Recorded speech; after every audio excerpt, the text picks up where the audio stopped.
Good. So started? Alright. This is a documentary and an interview with John E. O'Hara, aka WordSlinger. We're gonna be talking about his book and his personal opinions about the world.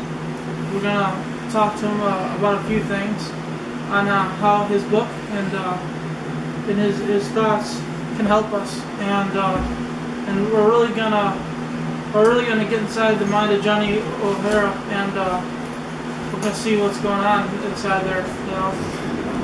But for the most part, this is very important.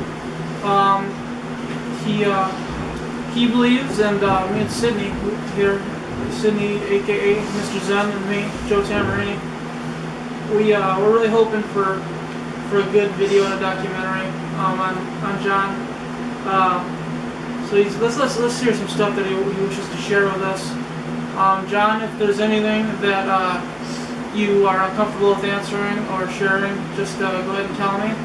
And you don't have to answer anything like that. Just we really want you to just tell us everything about the book, and when you first started, you got the idea to start Poetry E-Train. We'll start off about the book.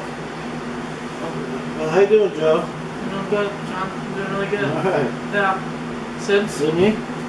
Well, right now, I just want to let you all know that I'm posting on the Facebook wall, and it's October 29th, and we're gonna take the readers and viewers on Facebook, or anybody that comes back to the wall and wants to read it. We're going to Nunavut, Canada, right now. So all aboard to Nunavut, Canada, and this is how we do it. And I've already have these links already ahead of time. I've already read and heard these poems, but when I do this, I usually listen to the songs or the poems once more as I post them, as anybody else would if they're reading it or whatever. So, do you believe that the songs and all of that, do they give you great inspiration, you know, for different thoughts and different ideas for poems? Yes. One of the things with Poetry Train America was I would get home from work and I would be excited just to go and find the poets in, let's say, in Georgia or something. This is where it started. I would go and find them, and it was very exciting, and it still is, but it's a little bit different because I'm more experienced at it as I was before. But it's still entertaining. It's fun, and I find all kinds of wonderful poets, and I have in America many, and in Canada now. Do you, by any chance, anytime at all when you're sleeping, get a dream that you can remember, or jot it down real quick, and then maybe it'll inspire you to make a poem about whatever it is, maybe an idea or of some sorts, or maybe one afternoon you spot something and you're like, you know, wow, that'd be a great idea for a poem. I used to a lot.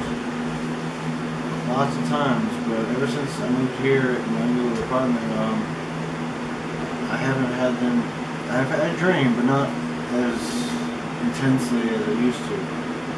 I don't know why, but it is what it is. But yes, I've had many ideas and dreams where you have me with poems or ideas or songs, things like that. So yeah, but there's a whole world out there in that realm of thinking. I actually like it. Can you share some recent inspirations that you have had for some new poems or whatever? I've got a lot. We have, this is top secret stuff. Okay, top secret. We have an idea in motion called Operation Gesture, where we go to the train station here in town in Princeton and have fun with the passengers. But that's all I can say right now. Oh, understandable, totally. on a personal basis. But that was inspired by going there during the art district with Matt Anderson. He was dressed up as a jester. There's pictures on the wall. That's where the idea came. And there's a lot of people that were happy for us being there, talking about poetry and trains and whatever. They really liked it, even though it was brief. They really did. What does the jester symbolize to you? It's a poet back in the day. I mean the jester in general. It's a poet, but also it's like Riddler, sort of, I guess you say, or Joker. That's what it symbolizes to you, or does it symbolize something special? I don't know. It's just imagery, guys. That's about it. But I think it would be interesting if there was jesters back in court systems. Yeah. Lighten up the load on people. Wow. Do you see yourself as a jester in any way, shape, or form? You can be totally honest with us. Yeah, in a different way. I have like this. Have you ever seen the movie Stripes? Stripes? I have not. Tell us about Stripes. It's just an army movie where they go to boot camp and stuff. But the character of Bill Murray, it's interesting. Oh, yeah. I like that in a way. Yeah. I can be. I have my days when I'm in movies. Is Bill Murray a great inspiration to you as well? Used to be. It just, I don't know. This isn't anymore, I guess. Just now it's not. No, I mean, he's an interesting person, but I just grew up. You think he's a good poet? He's an actor. He reads poetry that I know of. Wouldn't everything be poetry though? I mean, couldn't you look at it like that, like acting, speech, all of it? Yeah. That's poetry. That's how I feel about everything. Yeah. Art is art, and everything is art. It is in its own way. Its own art form. What particularly poetry do you like? What kind do you like to write about? Like if you could choose one to just write about, like right now, would it be writer's block, or would it be, could it come to you like right now? Like right now, could you write something down that's in your mind right now, or is it like how natural does it come to you? Poems and all that, poetry. Well, right now, I'm not sure. I write in all genres and stuff. It all depends on what comes to me. I like to go into different worlds and realms that ain't been touched before. So, ideas that's never been done, or plot or a theme, which is not hard to do, but it is for me because I've written so many different poems. Let's talk about that for a minute here. About different realms and different things you can tap into. Like, what kind of stuff do you mean? Like animals talking and like the flowers singing, stuff like that. Stuff like Jimi Hendrix, Well, Zeppelin-ish kind of. Animals always amaze me. Always have and always will. I have an animal training on YouTube, which I'm going through the dictionary in alphabetical order. They're in order. Yeah. And finding animals and things like that, and to organize like that. But I'm only in C right now. So that's inspires me a lot, and it's very important too. Animals are important in this world, and because they're innocent, or is it just because? It's just because they're alive and they're beautiful. Yeah, exactly. But it's now how I look at it now is a little different because not in a bad way. It's just that I don't like the fact that the animals have no places to go anymore. They're dying off, being killed off. Like the wolves now, they're getting hunted down in America and Canada. Well, Legal now. Things like that. It's like, but I don't know. I'm not an expert on things like that. well, you're known all over for your books and your writer abilities and talent. What is your personal animal that you feel that you're common to? Horse, a wolf, and a hyena are my favorite. I like apes too. Which do you believe is your spiritual animal? Do you think that it's more than one, or do you think that it's, Right? you know? It has to be more than one because of my personality. Or whatever. Well, Because I write though. But I would say a horse though. yeah? Like, Is that why, do you like to keep, because I see it around your room and all that, I see a lot of horses. on my Get journal. get the horses You gotta sitting. journal. No, I mean like, view the horses around the room.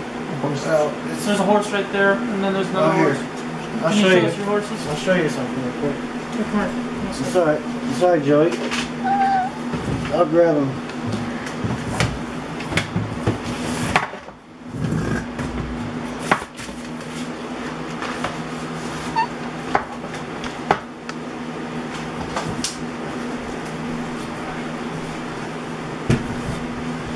Here, you want to take these out?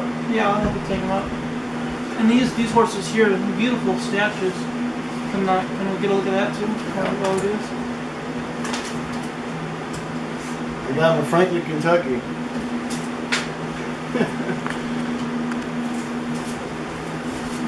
Where'd you put it back? Alright, these are my journals. Joe. There's a lock or something? There you go. Give me a second, I gotta post the next poem.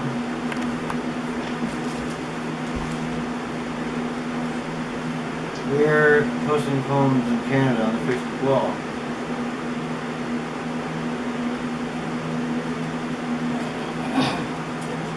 Film around to get some I stuff. think you already got them.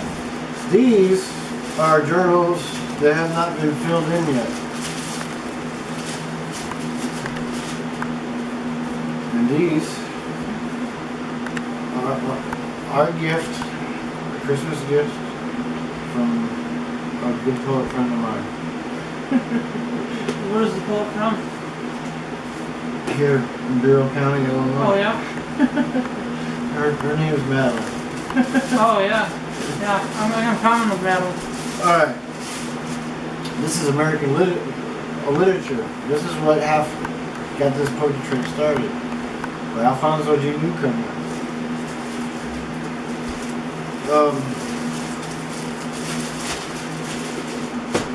And we can go on and on. Did you write in any of them yet? Not enough to. This is full. Of ideas and stuff? Yeah. And stuff? Almost. Is there anything you'd like to share with us? Maybe. Okay. This one, I made this one out of an old shirt. I even made a pencil box. Can I see? Oh, now you're looking at it. It's fine. That's amazing. And I made this one. Wow. That's really, really cool. And I made this one. How did you make them, John? These pictures. Glue.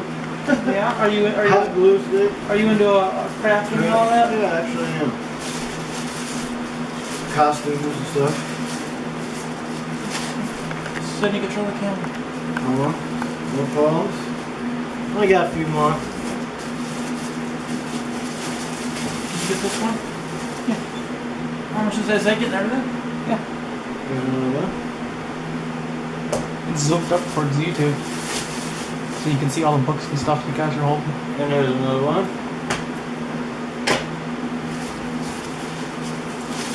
Another one. They're all filled with poetry. This is one. Nice one. Last three.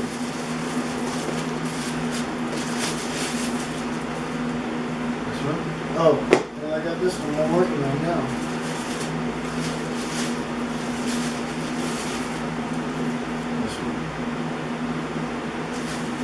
And I only write in my journals with these. Papermate, black flares, sometimes blue, depends maybe. Black. May I see one real quick? I'm not gonna.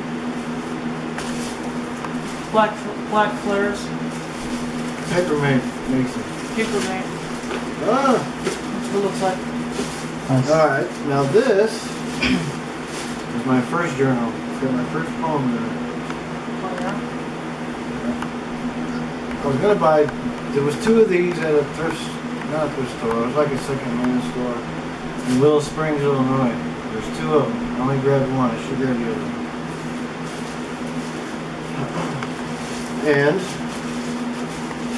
this book is a book of the lyrics of Begins of Autumn that's written by Daniel Laverne Will. Well, These are song lyrics for Begins of Autumn. Alright. let's see what we do like Alright. Talk some more questions, girl. this. I will.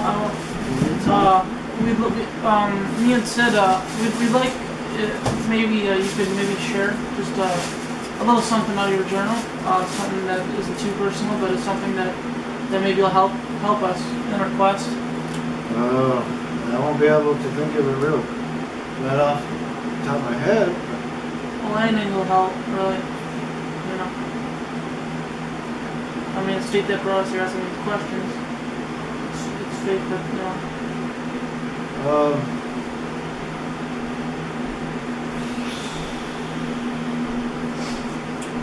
Alright. This is written March 5th, 2009. It's called The Old Tree of Worry. I believe, from the result of my words, my choices, I'm deceived. I have to change what I've learned, conceive new voices. Worry is like a tree, branches Are you getting this? of negativity, and not on our own lives. I will let this persist to be. I will call on God and His company to come to me, because it's free. By this prayer, method, my past sins, and omissions and commissions will lose its whole element. Forgetting those things which are behind. Reaching those things which are before. Press toward the mark of the prize. This is going to be a glorious life. Cultivating positive work more and more, and I believe, and I believe, and I believe. Thank you, John. It's about thinking positive. Beautiful, beautiful poem. Even when you worry. And I have been told I worry too much. Huh. But I've been dealing with that. Hey, stop. Pause it for a second. I can't pause. You can't? Alright. Zoom in on John. You'll be able to edit this, right, later? Maybe. Any extra time or what, or not? Yeah, you can edit it. Just gotta mess with the software. Okay. As a writer, every writer has a battle with writer's block every now and again. That's true. Okay. But as a writer, is it hard for you guys to battle cabin fever? Well, I'll tell you what, it's an interesting question because I might have had that before without even knowing about it, but I really don't have that problem. Not that I'm aware of. I do like to be able to have time when I have a good idea going on a poem. I don't have to be rushed. I don't have to be pushed by life. I like to be able to be comfortable and write about it. Now, that's what I call being blocked from writing. Is when life pushes you back where you can't get anything done. But you make notes and you do the best you can, but I think it was John Lennon said, if you have an idea or you're writing a song, jump on it fully and don't do nothing else till it's finished. And I believe that because when you lose its life while it's there breathing, I've lost probably about 5 poems because I wasn't able to get to a piece of paper or to record it fast enough. Oh. And I forgot by the time I did it now like that. No. Or lines, you know, and things like that. But today, going back to your question, today there's so much to work with. Go to the library and read it on anything. There's so much to write about. And there's, I don't know like if it's the right term or not, but just read other people's work. Damn shit. Well, it depends what you read though.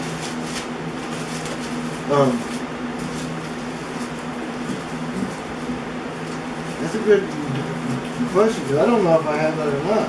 Like currently, I write poetry, but not as I have been because I'm writing Poetry Train Canada right now. So, but I do write down my ideas so I don't forget them. I have probably like 20 pages of just ideas where in the future, if I do get writer's block, I can always go to that and have a big field of ideas. Now, with going through America, from reading all the poets from 1776 to the year 2000, from reading all their work and all the railroad history, all the people behind the scenes or in the scenes, I have acres and acres of ideas planted in my mind. And every once in a while, an idea will sprout out. Take a look at it? Yeah. By the way, yes. This is a leather-bound Poetry Train America made as a gift from Martin Pug. John E. WordSlinger. Poetry Train America. Poetry Train America, guys. Joe Tamborini. Great guitar player. Thank you very much. A fellow musician as well. Good thing this guy can't play because he can. He gets the bottom. Poetry Train America. Zoom on this. Okay. Part 2 of Poetry Train America. Inside the mind of John E. WordSlinger, aka the genius. John, thank you very much for having us. This book, what got you what inspired you to write the book? I mean, what was your first idea? I mean, was it just thinking about the world, or? No, it's a combination of things. It's a combination of this book here,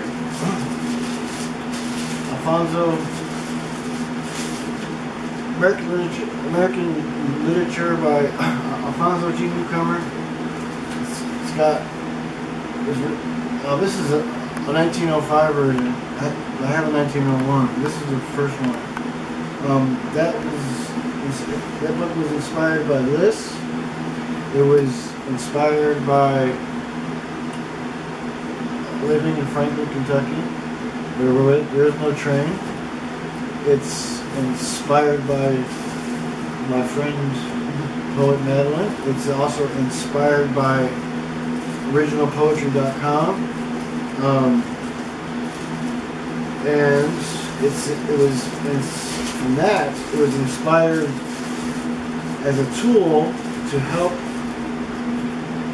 bring poetry awareness to people and bring other poets together.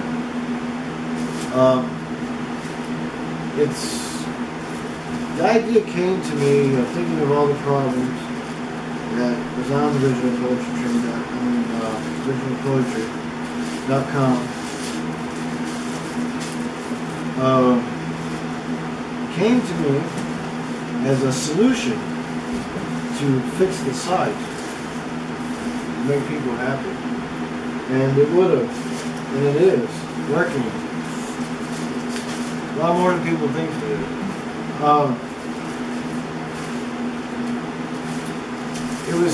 It was inspired by chaos. Put it that way. Out of mankind's chaos comes beauty. You just gotta look and find it. It's right there. Do you visualize yourself as Andy from Red? No. Or just like Both. like traits at all? I use them as tools. There's things in there that you could say that is me, I guess, but not really. What kind of? Can you give us an example? Like, is it you would like the remarks or like character? You know, personality? It depends, because there's so much, and it's really, there isn't actually one person in there that's all me. They're all me in a way, but it's also taking me out of myself, where I can become somebody else. But it's more than that. It's even though it's sort of impossible, but it's like looking at the world through someone else's soul. Try to, and a lot of things that happens in that book, in the book of Training Canada. It's really cool. Is that it seems like it's all meant to be. As you go and you go through the journey, it all just comes together. You just got to put it together because it's so scattered. It's all a mess. The internet's a mess. The journey is in this book, right? And everyone's so scattered. And one of the awesome things about this, if you really pay attention, it brings poetry and railroads, life, past, present, and future together. It brings them together. It also brings unknown poets to being known. It also brings, there's a lot of poets that are known that are not known. Exactly. Well, everybody's a poet in their own way.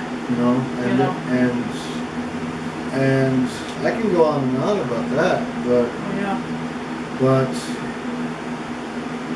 it might not be fully shown in public wise, but I get emails all the time how they love what I'm doing, but it's different everywhere. Everybody has different opinions and look at it differently. I do know that when it first started, it was booming. A lot of people. And there still is. Oh yeah, of course there is. There still is. Also, what's going on is it's new, and I'm this is who I am. So. Well, can you tell us more about can you tell us? We haven't got on the subject yet. What I would say is, can you tell us a little bit about the electronic Iron Horse, which would probably be the train, correct? I'm guessing. Yeah, it's the train. Yeah. Why the electronic Iron Horse? Is it because just a nickname, or is it because there's a meaning in that whole name? Of course, there's got to be meaning of some sort to make that draw toward you. What's funny was in the 1800s and early 1900s is that the Iron Horse was and is the steam train, but it's also a Harley Davidson. Yeah. Well, of course, yeah, but there's Iron Horse. It can be a lot of things. People can call a tractor an Iron Horse. Anything that you ride, That's you can true. call an Iron Horse. That's true. I remember my mom, after she read a lot of this, she told me that like it was supposed to be set in an earlier time, but they were on cell phones, and that was a thing. You gotta read the book in order to get that and those quotes read himself. Is that correct, or is that not correct? Do you not remember writing anything like that in there? Well, yeah. There is a big scene towards the end.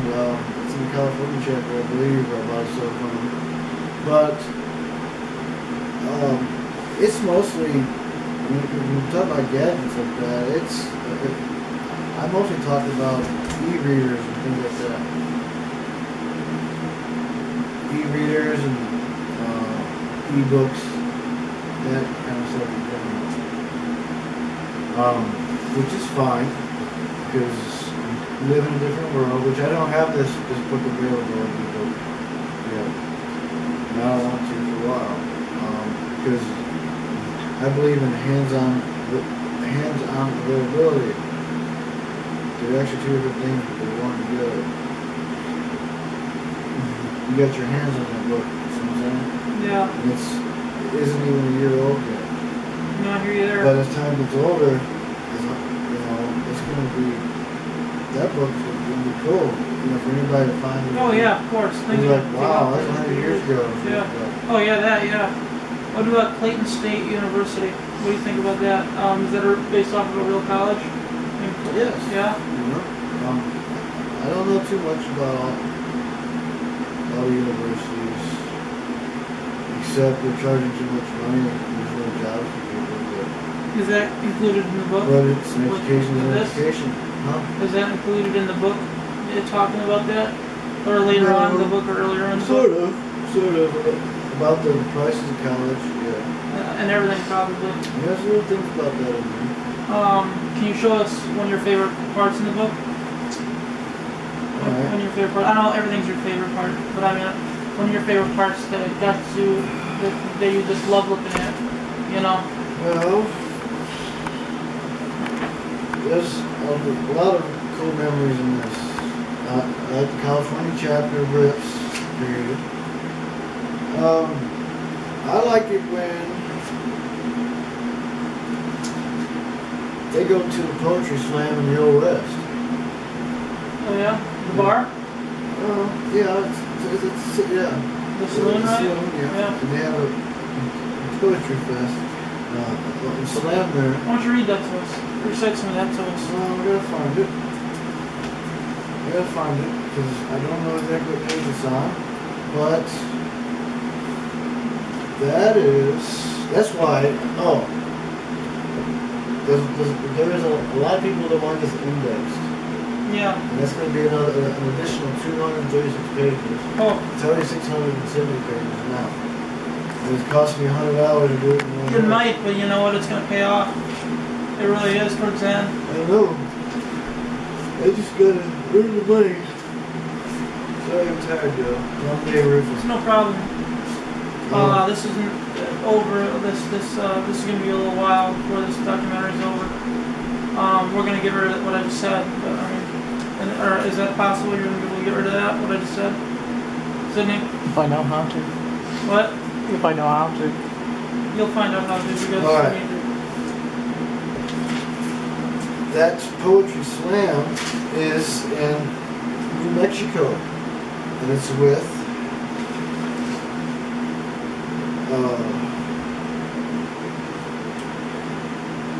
the poet Charles Fletcher Loomis, which I ordered his book online not too long ago. It should be here soon. I paid $1 for it. It's a neat condition. It was pretty cool. And Michael Field, which is a writer's name for 2 women that written under that name, Michael Field. And they're at the slam. And the poet Amado Ruiz de Nuevo, I think is how you pronounce it. He's at the slam, and all the railroaders is from New Mexico's at the slam. It's pretty interesting. Then I like the chapter of Nevada too. It's pretty interesting. It's funny.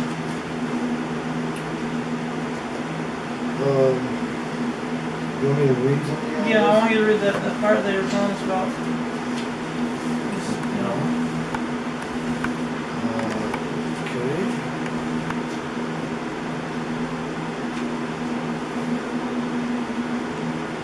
I don't know where to start, really, but I'll try. Anywhere in that area. Alright.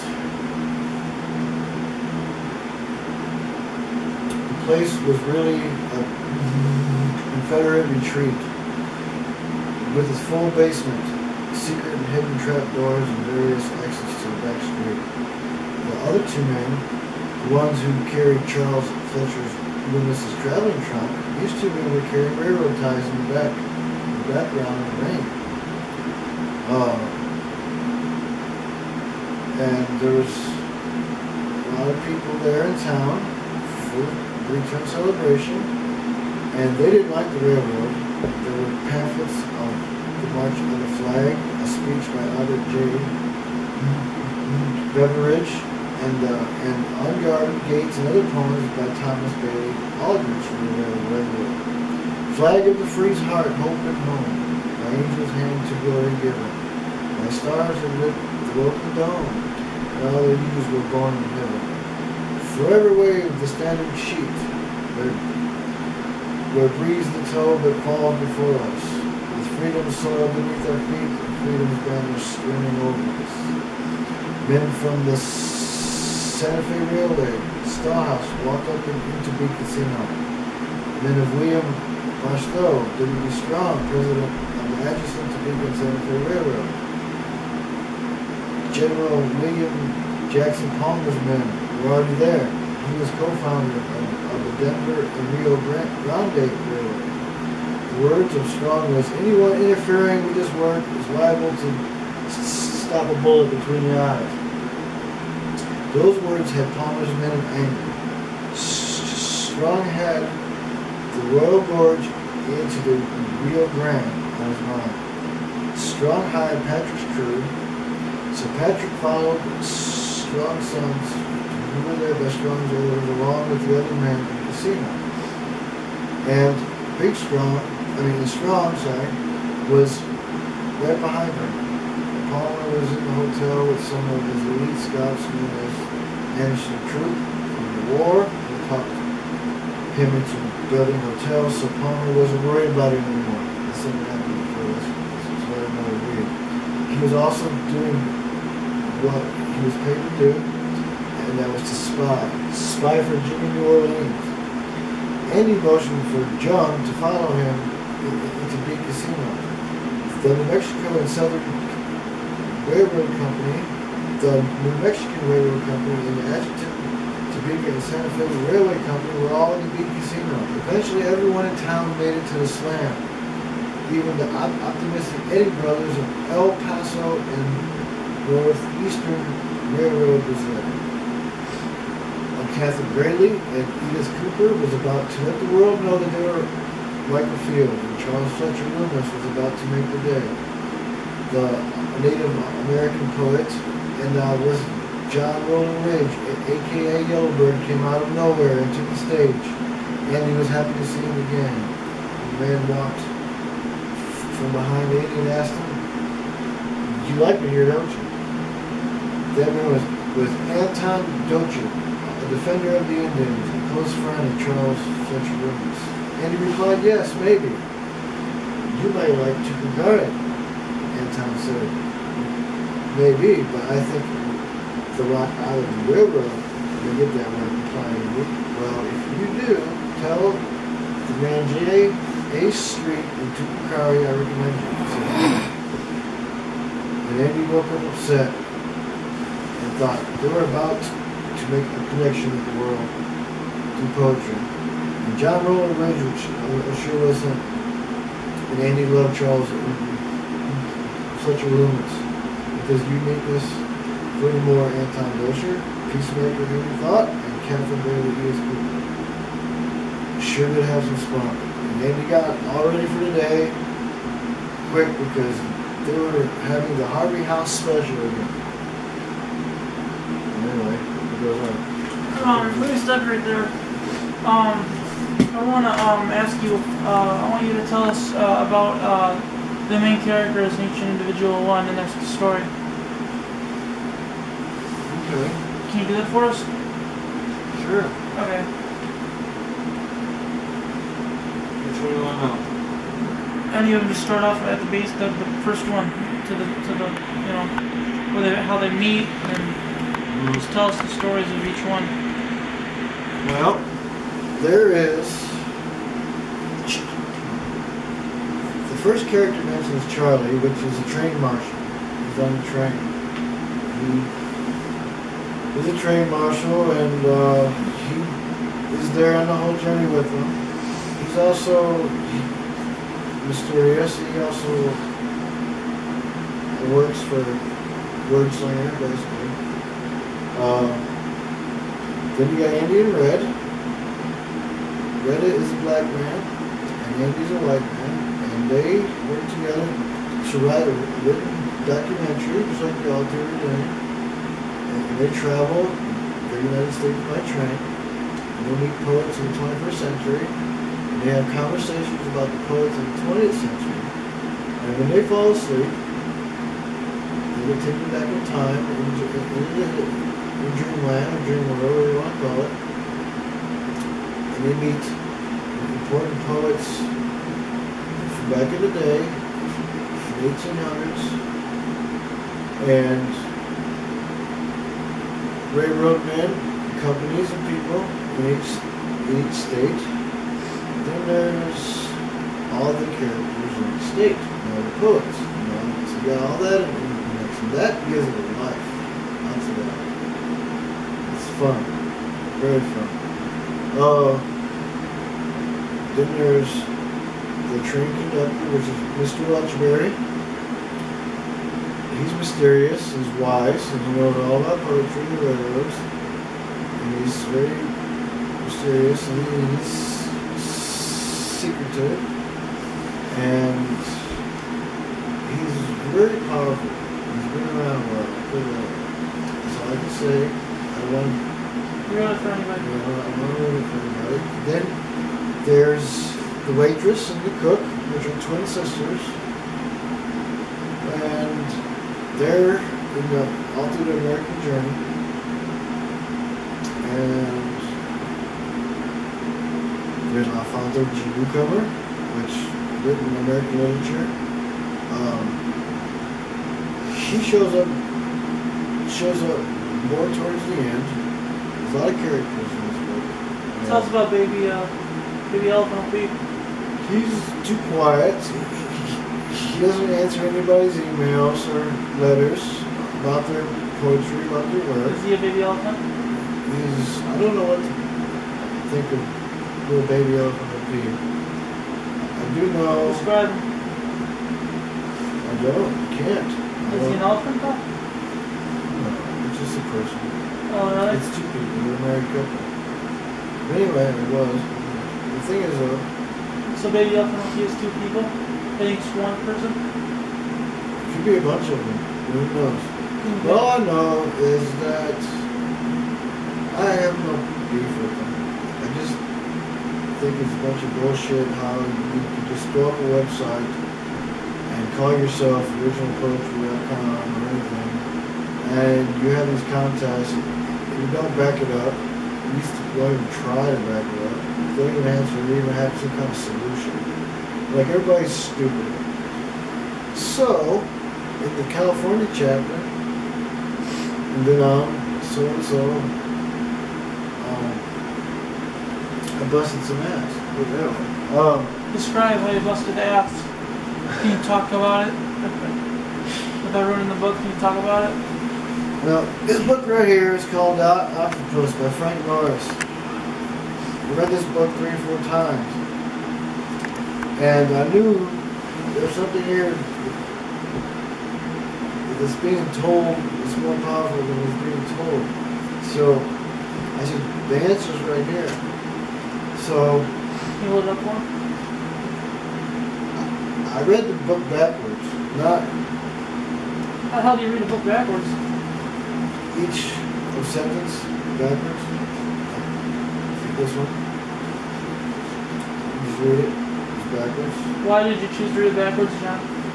Because in poetry, you can write poetry that reads forward and backwards, but it means the same thing, but there's a different message. Unless you were told there was two messages? No. Well, there's no one told me. I figured it out on my own. But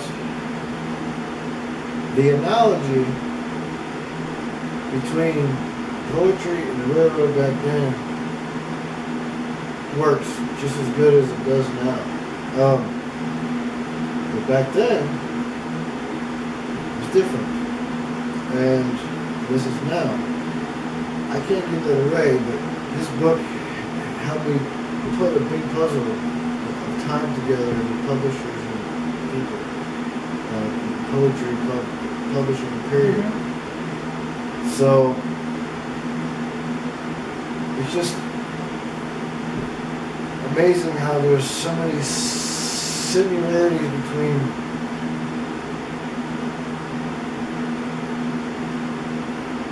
railroads, publishers, trains, poets.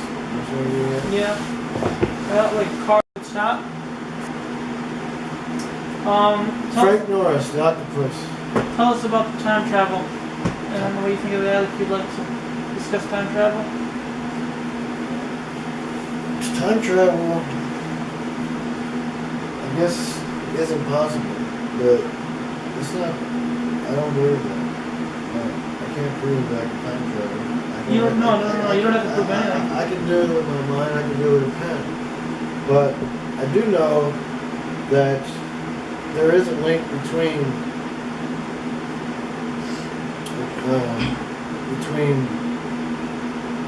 video footage like this.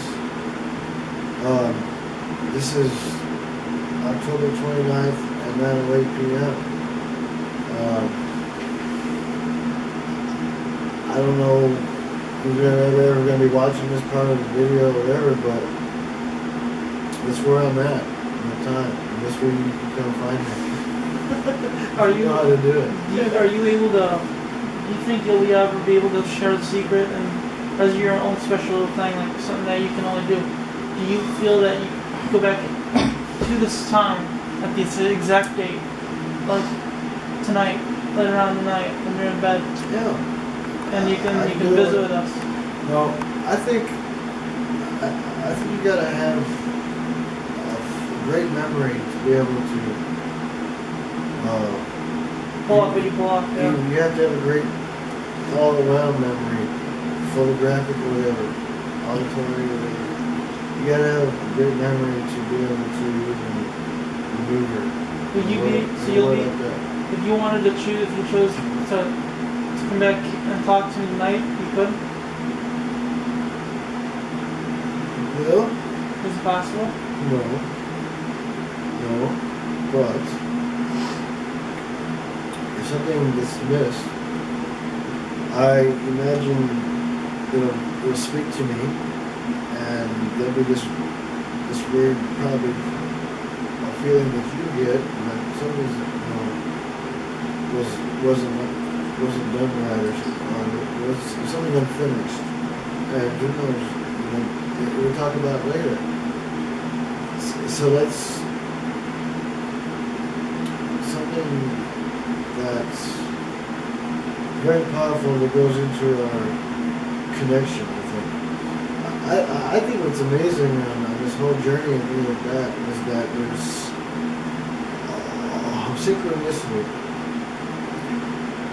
Like things that just happen, like they're meant to be. It fits together.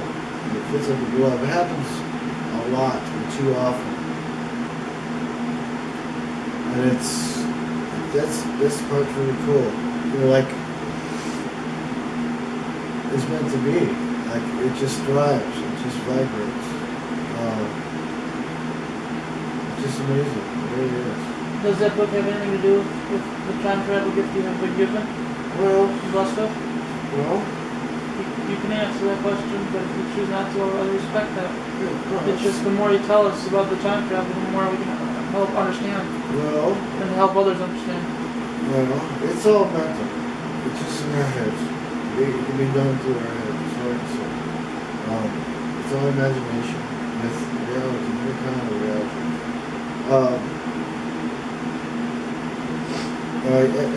As an example, what I'm talking about, it's all done with writing and using your imagination. I was told also about one of your gifts. Is it right if I talk about that with you? Yeah, I'm gonna finish this. Okay. There was one time me and my ex-brother-in-law found a letter in a cave before rock quarry, and it was written about 8 years before we found it, and it was a rape letter, and it was very interesting. And so we found it and we gave it to the police. And they found that person's car at the bottom of the rock quarry after the death. But if that person didn't write that, nobody would know about that person, or that car, or that time, or that horrible thing that she did. But that was her message into the future. That was her help. And we found it. It was us, and if we didn't find it, it was probably still sitting there to this day. Wow. So that's why I believe in availability. You gotta have something powerful and available, and if you have that, then you can do a lot of things. Is there any way I ask you now about that gift that I've been told that you have? What's that? Sure. Your psychic gift, the gift that is true that people have. People have that gift. And I was told you were able to, that you have that you possess that gift. Do you wish to talk about that, or do you think that it'll bring it down at all? No, it's fine. I don't know what it is, really. It's just enough. It's like common sense in high gear. What do you pick up that on me and Sidney's spirit, as far as, I mean, like as far as, what we're thinking, how we feel, what we're like, what can you pick up on that? I think that you two are doing a lot of good things in your life. I've had a great childhood, but also rough. I also got real ugly for a while, but the thing is, though, I think you guys are going to have a great future if you just keep doing what you're doing, learn, and just keep moving forward. You guys will have a good life. And that's what I sense. And you guys are awesome young men. You have obviously positive goals and ideas to even what you're doing now. I think it's beautiful. Now, if everyone else, there's a lot of positive young people, and there's a lot not. It's not. It all comes to parenting. But going back to your question is that you guys, I think you're going to have an awesome life. You guys are going to have.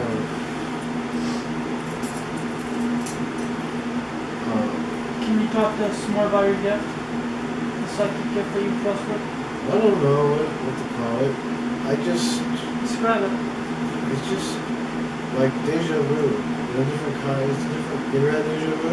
Yeah. It's like that, but it's in a different way. It doesn't have that weird feeling to it, like deja vu.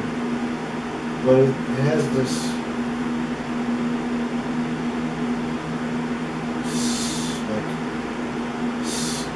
slingshot information, imagery, it just goes forward or backwards. Like, I think it goes hand in hand with all your senses. If they all work good, if your hearing works good, your eyes,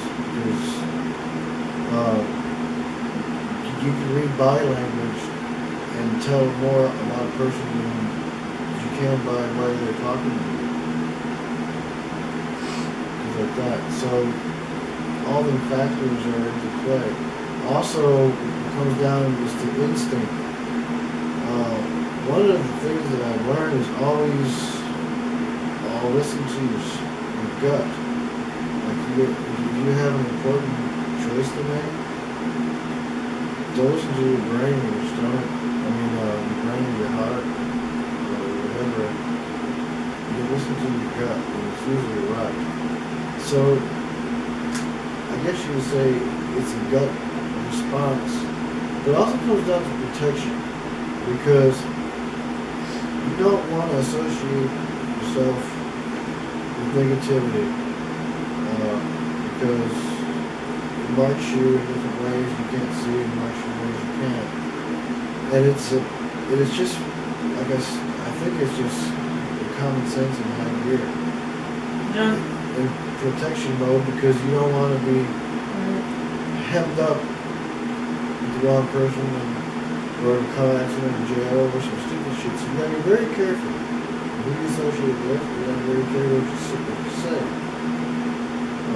But that's amazing, because when it comes to that, I feel that people are more attachable and more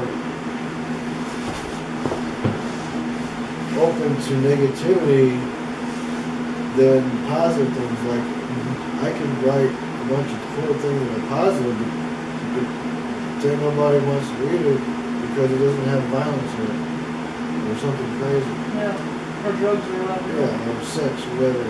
So, like, if you have that and they're reading it and they like that, you know. Anyway, going back to what I'm saying is that I think that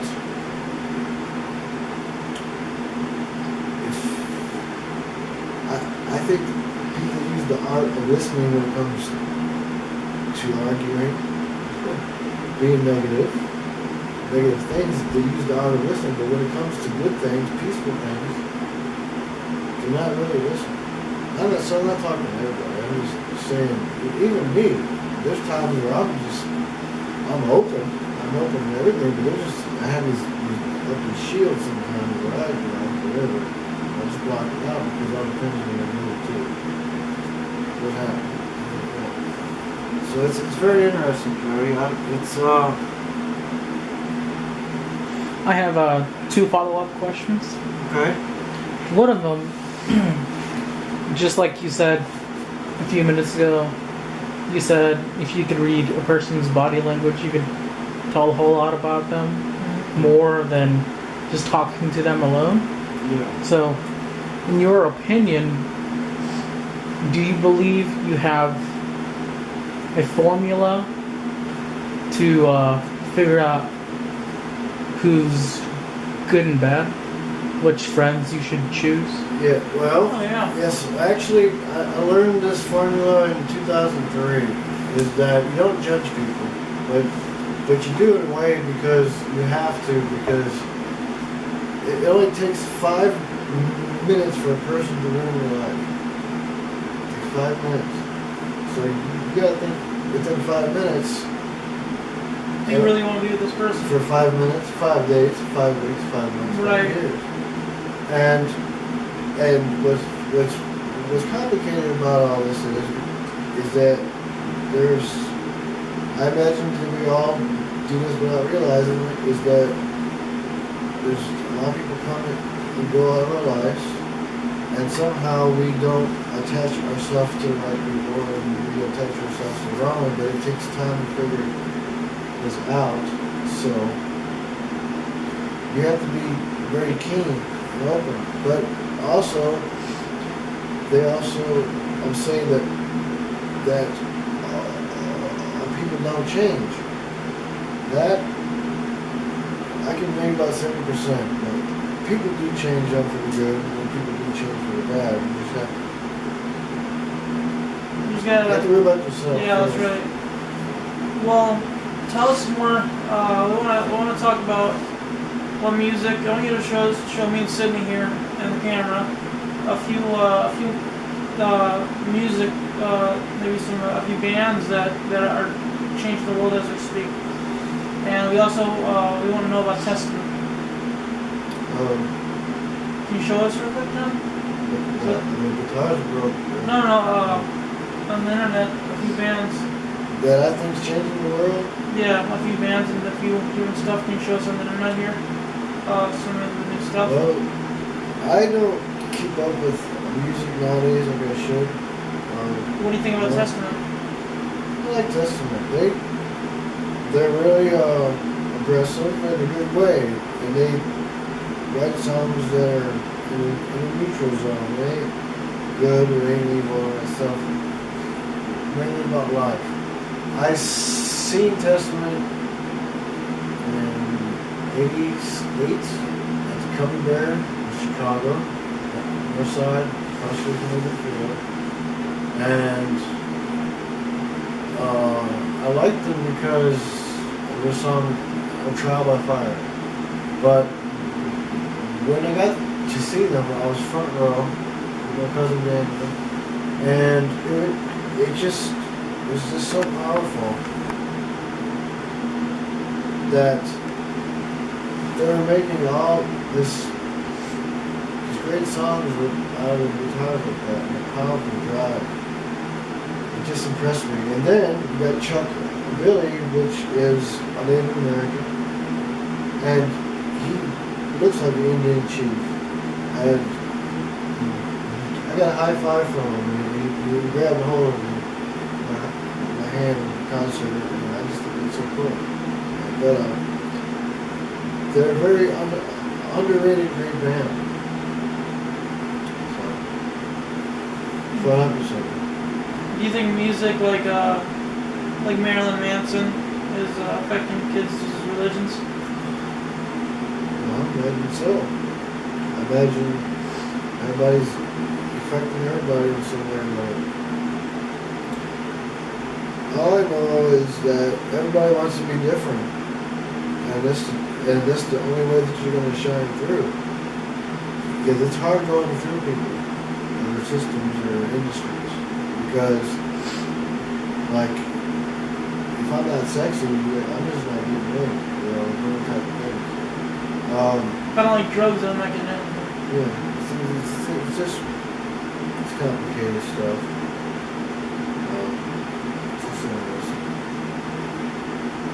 That goes back to,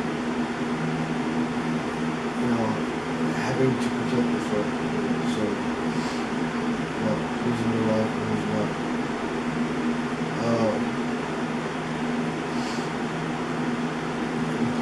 I see way too many people alive, and they know what they want. But I feel that everyone's got like 5,000 years of history on their back and in their face, constantly. And it's hard to move and maneuver when you have all that on you and on everybody else. It's something they don't really realize what's happening, is that there's invisible webs all around us. Yeah. It has to do with the past. It's behind us. Past, but it's also in front of us. May I interrupt you for a second? Sidney, can you stop that? 39 p.m. So, John. Now, writers, poets, writers, people try a lot of different crazy things for inspiration. Yeah, right? Yeah. So, my question is to you. Have you tried lucid dreaming before? Yes. I've been, well, as I was saying a little earlier, ever since I lived here in this new apartment, I haven't had powerful dreams. Is that such a bad thing, though? Is that such a bad thing to have? I don't know.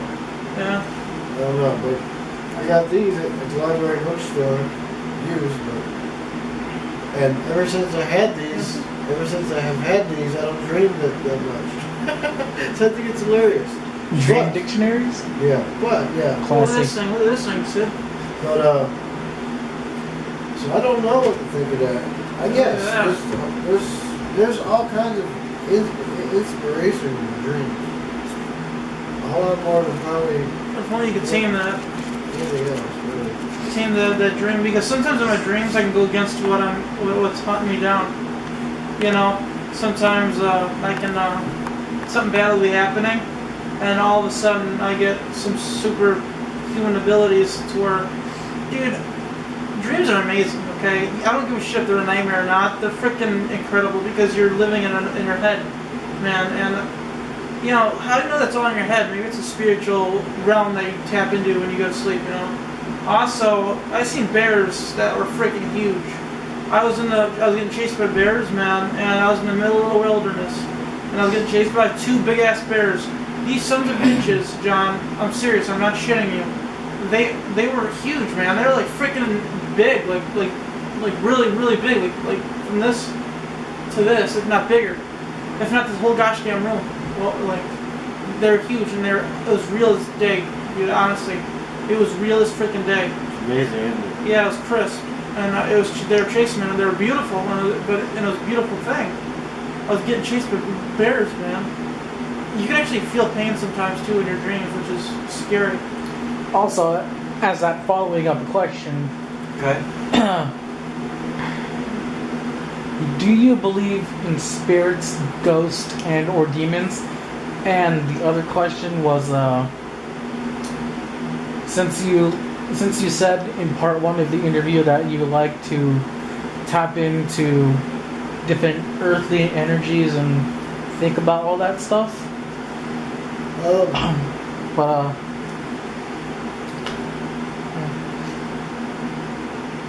what do you believe is waiting for us on the other side? So that's 3 questions. I think I'm nice and hard, John. The first one, well, the spirits and angels, demons, and like that, of course. I believe that. I also believe in other things. Yeah, it's a very powerful world that we live in. I think, just like anything else, is if you dwell in it too much, you can get the best of you. Yeah, straight. Or anything. There's good and bad, but one of the things that I want to mention that we're on that subject is that I also believe that there's a realm of pranksters. They go around and they prank people when they're alive on purpose.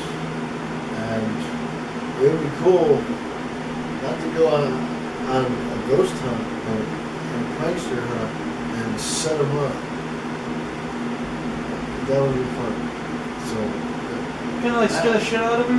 not the ghost, the prankster. Like trap them. You gotta be very smart, intelligent. Are you talking to me like a scare tactics? Well, it's almost like ghost hunting, but a different kind. Oh, like scare the ghost hunters? No, not the humans, the spirits. They trap them somehow. Oh, dude, that's shit you don't mess with, you know? Yeah. I think it's, I don't know. No, I'm talking about the pranksters. There's a difference between, I think there's a difference. Between ghosts and pranksters? Yeah. Ghost wants to be left alone, but the prankster wants to make your life happy. I hear you there. It's just a very interesting thing that I've noticed.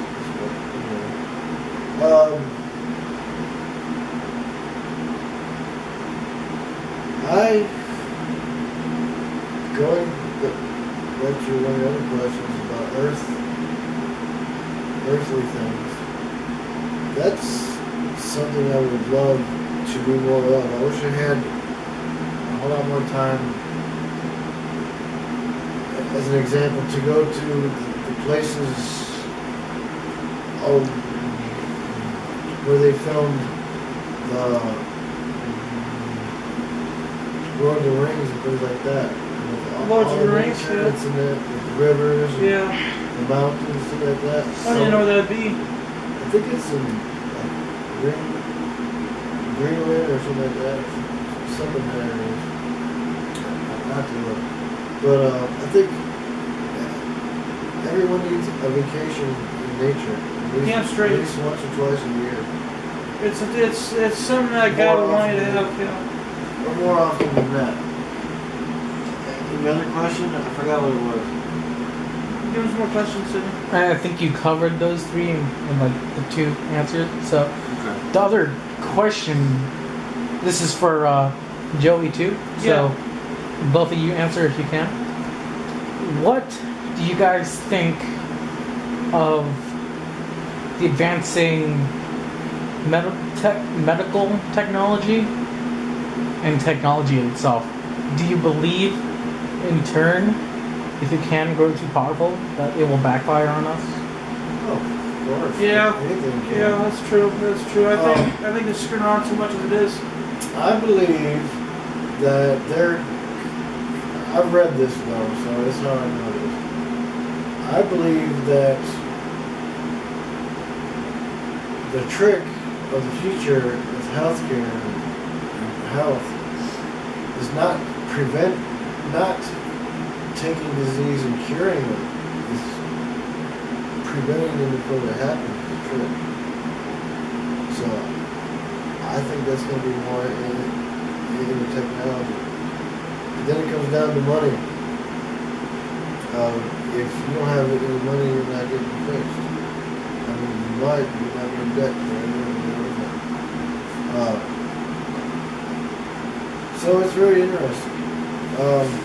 But I think I know where you're getting at, and I think you might be right, and it can happen.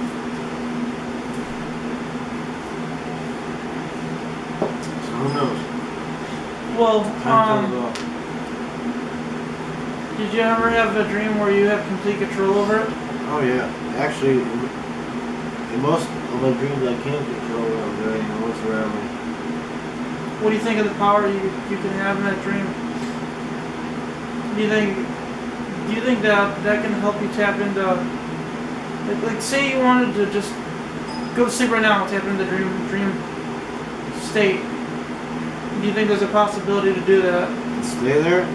Well, no, until you wish to be out of it. You know what I'm saying? Yeah, but that's kind of risky. It is, but I mean, you know, I heard that all your bones, you're completely paralyzed. Is it paralyzed? Oh no, all your bones are asleep. Is that what it is? That they're all asleep when you go to sleep? Something like that. They're all asleep. All your bones are asleep. Everything's asleep in your mind. And it's true. That's what Johnny said. Either Johnny or it was you. I don't know. Or my Your brother. brain is the one thing that never sleeps, even when you're sleeping. That's true. That's true. It's the one thing that'll keep you up too. Son of a bitch. I'm serious. I mean, I stay there hours a night, you know, in bed, you know, like, dude, what the hell? Because I'm always thinking of stuff, you know what I mean? Yeah. And it's just like, oh my god, just let me go to sleep, you know? Just turn off the gear. Oh Turn yeah. the switch, right? Yeah, well, yeah. I mean, I'm not gonna lie, I'd be completely insane if I didn't have my medications with me. And, you know, it's terrible, you know, that I gotta take my meds and stuff. I know how some people are, they're like, oh dude, you know what, I'm never gonna take medications and all that, but it's shit, it helps you. I have tardive dyskinesia, did you know that?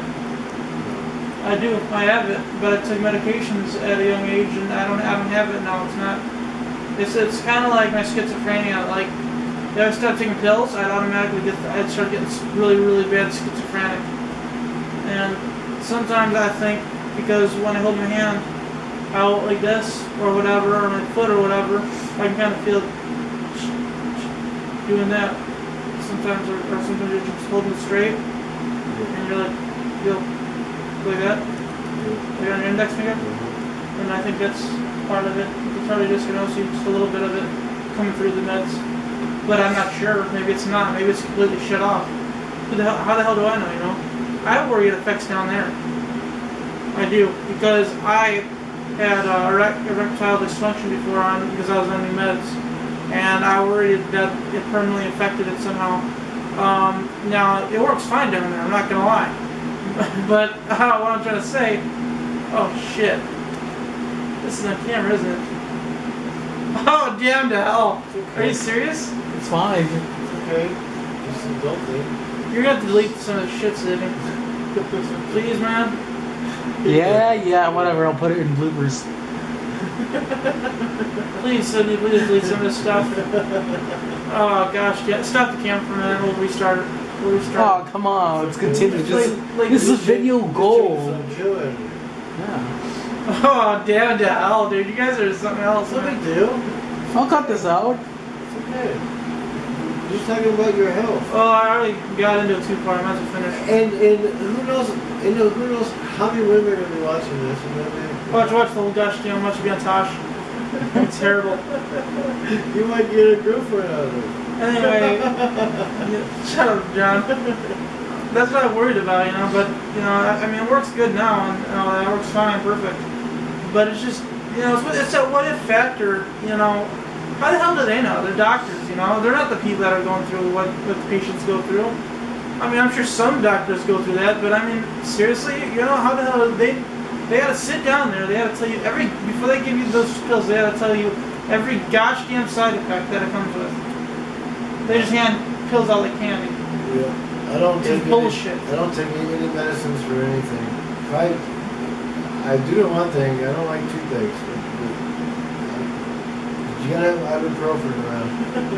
Well, this pill's the going I used to take aspirin a lot. The last time I went with him for side effect questioning, the doctor, I asked him, and he said, "Go on the computer, look it up yourself."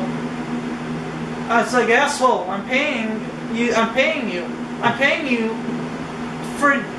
do this shit. What the hell are you white-haired bastard? You know? He looks like a gosh damn puff on his head.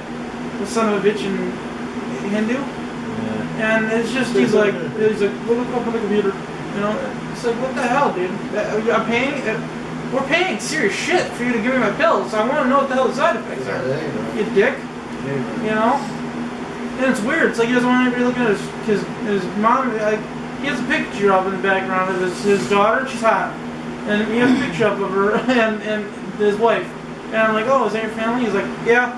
And then he just changes the subject. He doesn't even talk about it. Aiming for another young man? Aiming for another young one, man?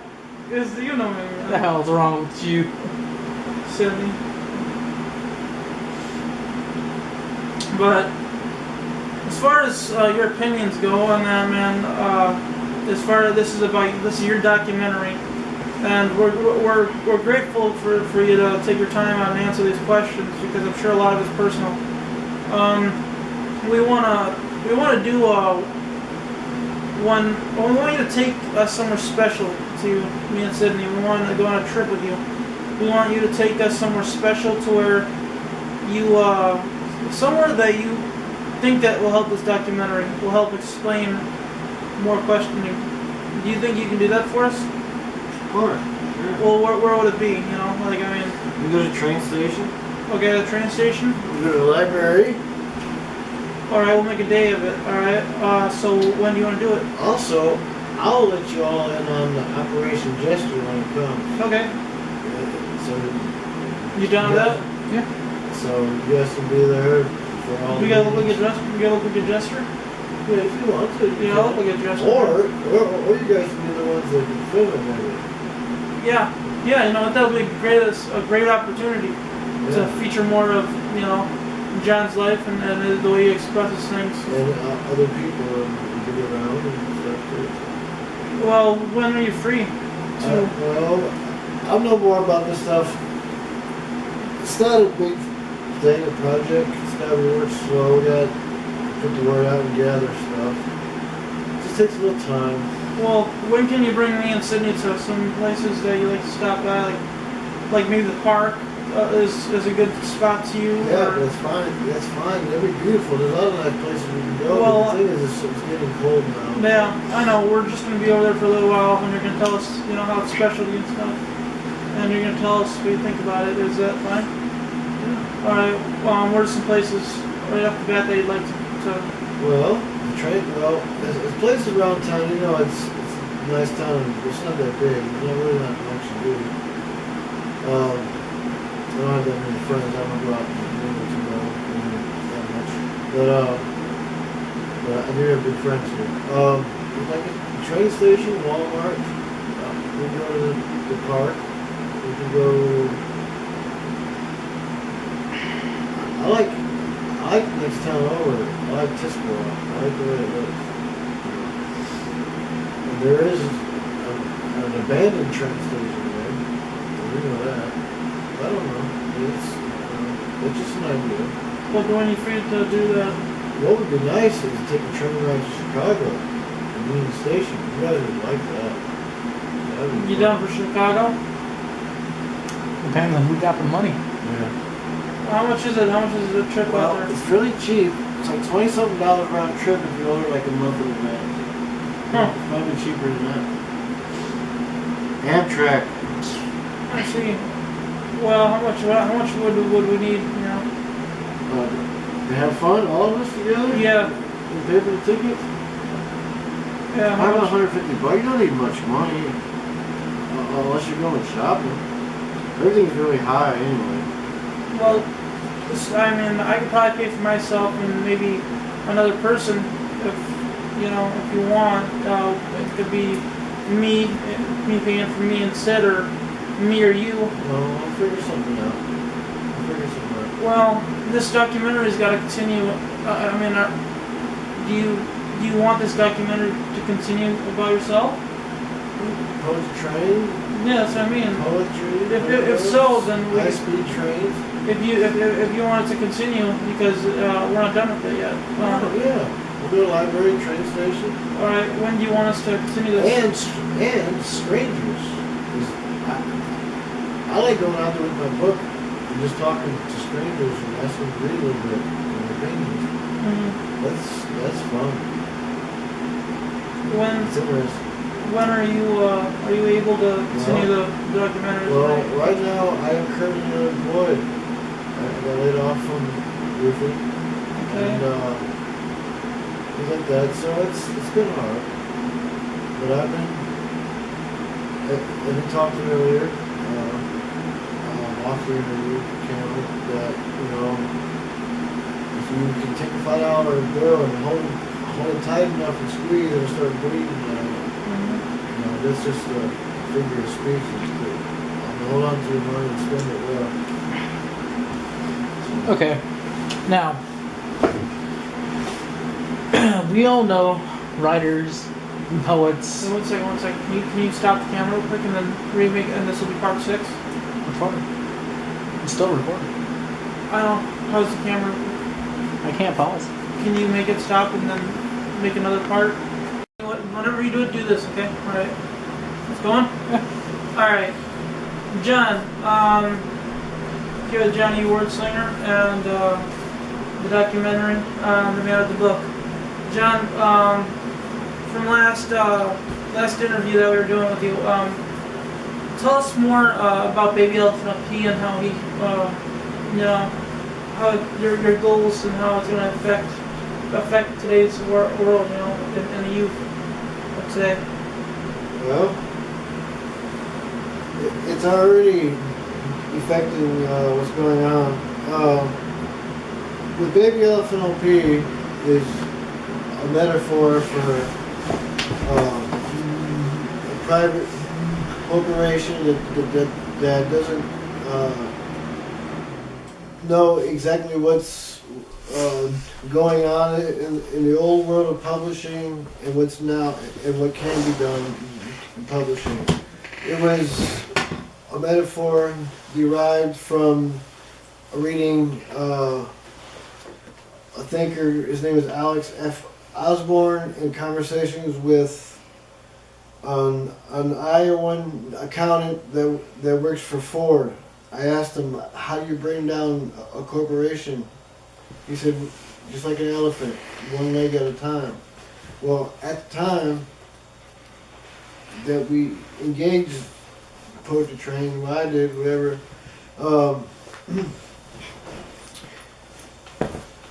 I didn't know what originalpoetry.com was, but I just used it as a metaphor, as an elephant. That's what it really was. as a metaphor, but as I went and learned and things about things, I come to find out that he's just a baby or she's just a baby, because anybody that's grown and knows what responsibility is of people, tradition, history, integrity, I can go on and on and on. If they don't have that, then as far as I'm concerned, they're an infant. You don't just turn your back on 40,000 people plus on the internet, or even on the street, or anywhere in your community. So he's a baby. On uneducated, unconcerned, and inconsiderate, and I can go on and on. But I'm not. But that's where that comes in. Now, how that can change the world? Well, all I can say is that not one person can change the world. With an idea, well, it's fine. But it takes time, it takes a lot. One of the driving forces in writing Poetry Train America was the youth. Because I never had an idea that it's so easy to just pop up a website on the internet and then you know, I can do this and I can do this because I'm paying for this and I'm paying for that. But that's not how it goes. It's a lifetime commitment if you're gonna even do something like that. In Poetry Train America, it builds up so many different stories, but there is in the chapter of California how all that gets changed around. I think I mentioned that some of that in the last interview. Yeah. But it comes down with the answer was Frank Norris's book, The Octopus. But that's what the answer was.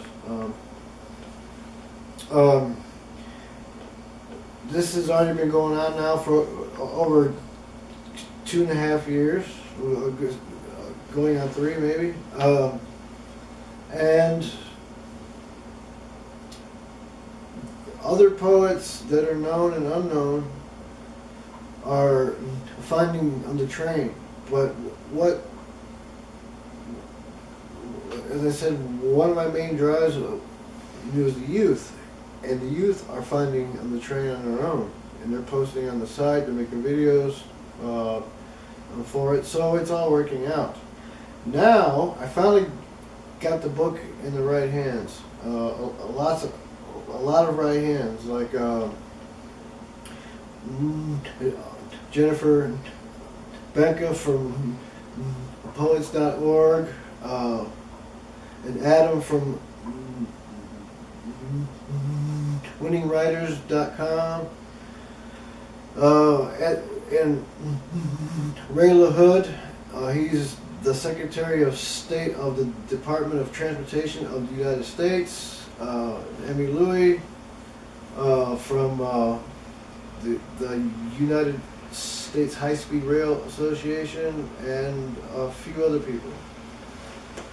It takes time. You know, when you're doing it all yourself. I also think I mentioned in the last interview that everybody wants this to be indexed. You know. Okay. So, but I do know it takes time and all this. It takes a lot. What I do know is that you can do a lot with little. And what I mean by that is I've gone hungry like many times just to have the site available on the bill. I paid that and this and that. Because it's worth it to me. Big time. But you can do a lot with little. Going back to changing the world, you can do a lot with a little. And if you had a lot, you can do a lot more. It just takes time for it all to sink in. The sad thing is that poets and publishers and railroaders of my age or older are have their own life and stuff, and they have their own way of doing things already. So it's not going to happen that fast because everybody's like stuck in their life, and the past is pounding on them on their backs, and so is the future in the front. So, but if everybody would just stop what they're doing and focus on what's in the book and things like that, what can be done, it would be a whole lot easier and things like that. But also, it also comes down onto the web page. It's not even anywhere near the way I want it. But that goes back to the art of listening. But the thing is, though, it'll happen one of these days. But it's all in the book too, how I want it. So in the future, I imagine it'll be taken care of sooner or later. This part on page 329 on Rhode Island in the book. I'm curious to when it says about the boy, the young little boy, and by the river, and he's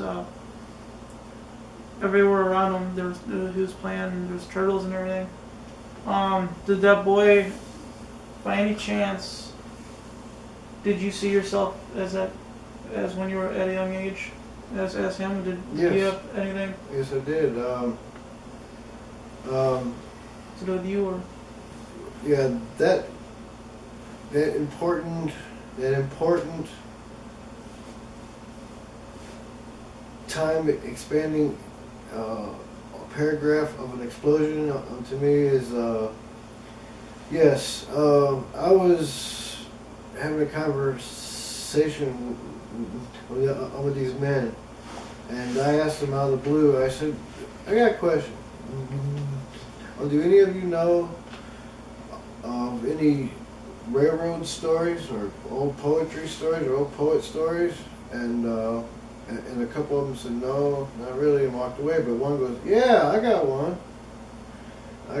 And I told him what I was doing. He said, "Well, I'll tell you. I'll tell you the story, but I don't want any credit and stuff." But he's in the book as an acknowledgement, but I don't know his name to put in there. But he told me the story about his grandfather, his great-grandfather. I mean, his grandfather. It was about his great-grandfather, but it come to find out to be true. So it's actually a little true story. Yeah. So that's pretty powerful. Well, I don't know exactly the dates, but it was a pond next to a railroad, and his great-grandfather used to play there, and he used to play with the turtles there, and he had a bunch of them, and he told his son that when he gets older that it's all going to slowly disappear, and by the time he has grandkids, it'll be gone. On the pond in the creek there. In the process of that is that they closed down that road there. There was no more of them trains, and after that happened, it dried up after that, and all the turtles are not there no more. Unfortunately, back in the day, they loved the vibrations off of the road there, and a lot of them got smashed on the tracks, but nobody liked it. You know, the vibration of the railroad. Yeah. So, but there's a moral story to that, and other things, all embedded in that paragraph. So it's pretty interesting. Tell us more about the effect that your book is going to have on the youth. Well, there is many There's so many people in this book with wisdom. It's unbelievable. And all I can say is that the journey of braided poetry in the railroad, and poetry in the railroad of history, it braided it.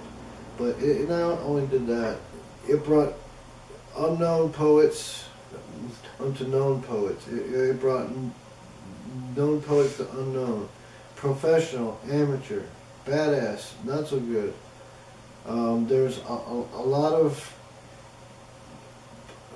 poets, vice versa, would not have heard of each other if it wasn't for the poetry train, or even in the history of the railroads.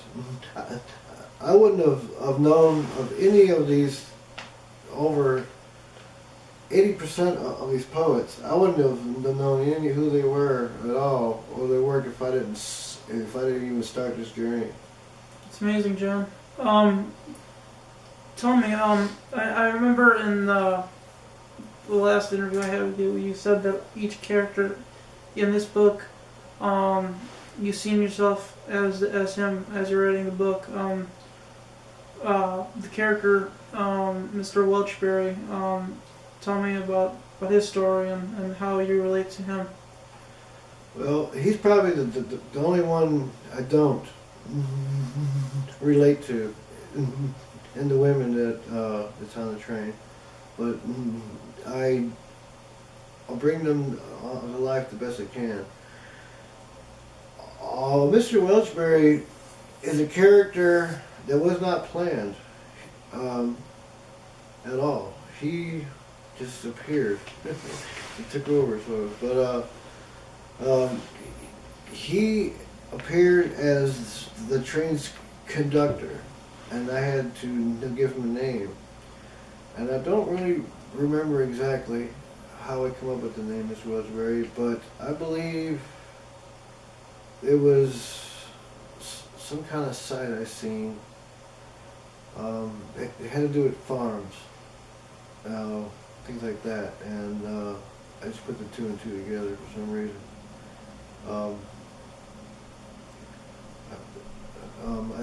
It was something I was doing some research about Bob Evans. But he is a powerful character. I can't say too much about him because he's one of the main ones in poetry. He isn't really a main one in Poetry America till the end. He pops up here and there, and he leaves clues to stuff. He's very wise, and he knows all about all the railroads, past, present, and future. And he loves poetry, and he loves all the poets, and past, present, and future too. He starts to shake, rattle, and roll in one of the ending chapters called The Seance. And it brings out his full character there, basically. I got a question for you. For many poets out there, is there poems, like literal poems from poets in this book? Yes. Can you show us what page would that be? They're in the back. There's poems in here of other poets in the chapters, but they're not full poems. They're just brief. Also, with knowing that this book, anyone could take this book and sit there on a computer and search every one of these people that are mentioned, and it brings it out to life more. So these poems that are mentioned in this book, if you put them together, yeah, they're amazing. It reminds me of something. Excuse me. Towards the end, there's more poems that are recited from. Yes, poets. Like yourself. No, I don't have any poems in here. Well, I do, but they're mixed in here. The poems at the end of the book are railroad and train poems of poets I've known prior. Let me see. Prior to the book. Other ones are poets that I found along the way that I liked them in their poem, and I would ask them if it's okay if I put their poem in the book, as long as I bought them a copy of Poetry Train America. Okay. And that's what I've done. And you met them along the way of... On the journey, online, yeah. I'm almost done with that list, but everyone that has a poem in here has a book, except for one person right now, but I'm working it out. How did the poems come into play on the book? Which was? Like, whatever, like say, for example, one of the poets you met online, Well, how would their poems be introduced into the book? Would it just be randomly just in there? No, they're all at the end, with and they're all just singular. Like there's a section at the back of the book that has poems by poets in the book, and that is chapter 62, page 637. Poems by various poets. In there you got Charles H. Craig, G.R. Grover, hold on.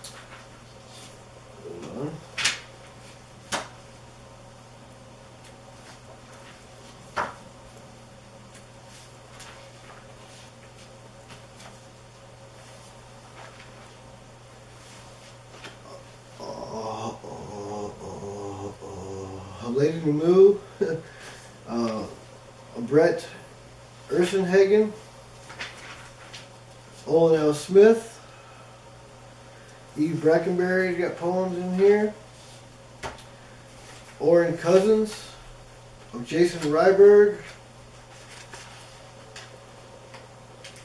Jessica Brown, Kevin Graff, and I believe that's it. Oh, and Christopher Wishing. Where did you get the ideas to add poems in here by people? Actually, that was the first idea ever Really? in this book, yeah. That's pretty wild. It's also got a poet's memorial. These are the poets that were alive when I started on the journey, but they passed away when I finished it. Oh, I hear you. Well, that's a nice way of doing that for them then. Sidney, you go ahead and stop it real quick. Part 6? Part 6, John E. WordSlinger, his personal opinions. John, if you could maybe take the attention off the computer. I'm listening. Approximately 10 p.m. Approximately 10 p.m. John, good look on the camera for us. October 29th, Tuesday, 2013. Yep. How? Good. Sidney, So, tell them more. we all know poets, writers, photographers, musicians. People need to spread out the word somehow. So, you got Facebook, of course. And you guys got Twitter, but tell us, and if you can, show the viewers of what Wattpad is. Wattpad? Yes. What's that? Well, I found Wattpad in 2009 Oh, okay. when I was on originalpoetry.com. I'm all over the place on the internet. I know where all the sites are, the good ones, the bad ones, whatever. And at the time of the bullshit at originalpoetry.com, the only place with an audience and that seems like they take care of their authors and their poets is Wattpad. And they have a large membership. And will be read there. I don't know about commented from, I don't know that, but Wattpad is a good place for writers, for poets. It's a very good place to build a fan base. It also is a good place to network. I think they can expand. I think we all can expand, but it can only be done together because it takes us all. And we are all a wheel on the spoke. Basically, let's get a line actually. The wheel on the spoke. Tell us more about what does it mean to us? What's our personal beliefs into being an artist? What makes us an artist? Is everybody an artist? Oh, of course. I believe if anybody was in, actually, this is an example I got from my brother who was in Tennessee. We were talking about our personality ourselves. And I believe, as he believes, is that if anyone's in solitary confinement, like 30 days, 60 days in jail, you know nothing but a piece of paper and pen. You might not know how to draw or write poetry or write a song or a short story or whatever, but you will. Oh, damn straight, because that's all. Yeah. So everybody has talent. We just gotta find it. Damn straight. They carve shit out of soap and everything. You know what I mean? Yeah. Talk to us more about the owl. The owl, huh? Yeah, the owl. Talk to us more about the owl. The electric owl. The electric owl is a term of what I do. I search on the land for poets, past, present, and future, in railroad history. So it's just me, basically. It's just in search mode. It isn't a hunting mode, but it seems like one. It can be hunting. You look at it like that. But it ain't to destroy, it's to enrich and everybody get to it. It's a gathering is what I would call it. The owl turns out to be a lot more powerful than we think. In symbolism and in nature. There's proof that there was a lot of giant owls in the world. There's proof of this. And I think it's amazing.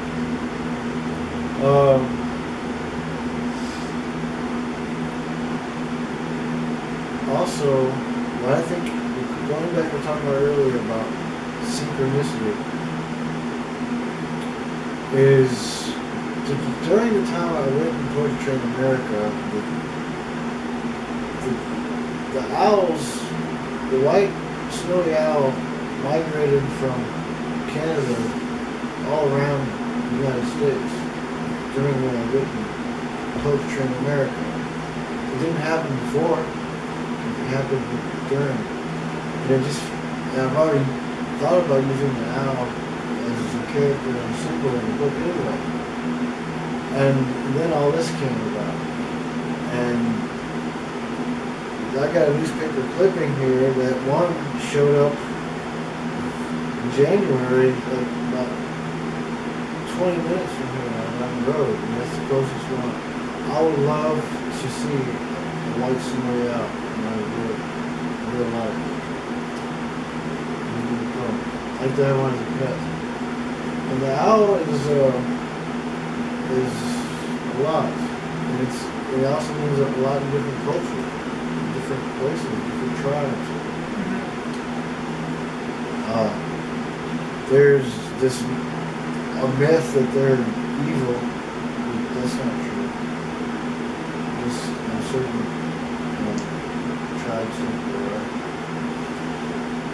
So.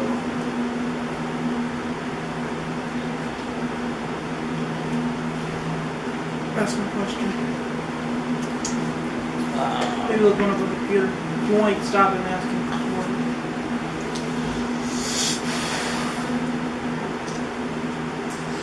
What made you decide to become a poet and writer? Yeah. Well, I was a young boy, and Were you curious at the time? about being that. Yes, Well, no, in general, were you curious? I've always had this attraction towards literature and poetry when I was in school. I didn't dive into it like I should. Were you curious?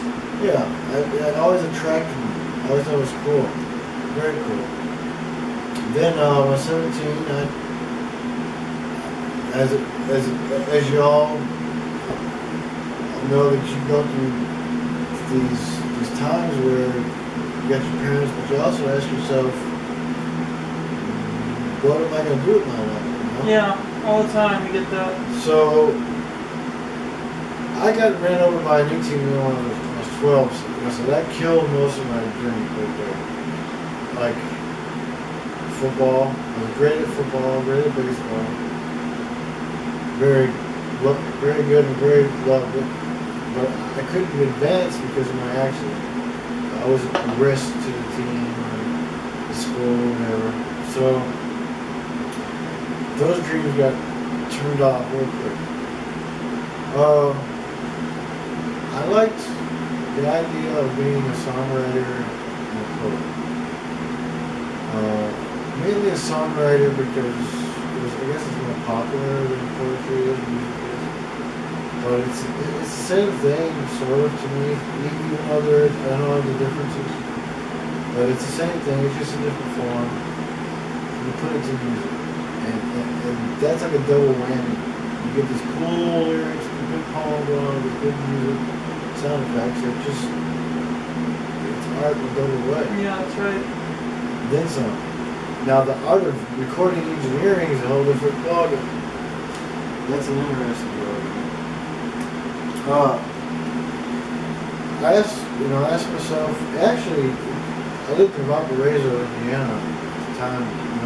When I thought that overnight every day, and I decided that I'm just going to learn. I'm going to learn how to play music. I'm going to learn how to read music, sheet music. Learn how to write, learn how to become a good writer and musician, and to learn everything. It was all like Chinese to me, like foreign language to me. And poetry in a way was sort of complicated to me. It was sort of weird. It was all a challenge. But I taught myself how to play music and read and write, basically. Not fully reading, because I did go to school. What I wanted to read and write. Maybe. What about when did you just decide then to do it and then you just focused on it? Well, Becoming a musician, a poet? Yeah, I was just curious, and I would ask around for advice, lessons. I was full of gumption. I would listen to music. I would listen to all tons of music. That's what I posted on the wall last night. You gotta learn all, listen to all, read all, so you can apply all. But always keep in mind that you can't please all. What do you think of Ionian mode? I like them all. Scales are interesting. I learned scales like crazy. Probably every freaking scale there is. I know them in the back of my brain. I can play them in my eyes. But there's music theories and big thing. You have to know all that to get into music theory. But I mainly use all that for exercising to warm up. I had a hard time at first learning how to play music, and it was very complicated for me. But I stuck it out, and endurance, and I kept doing it. time I had a little money, so I didn't have to really work at the time.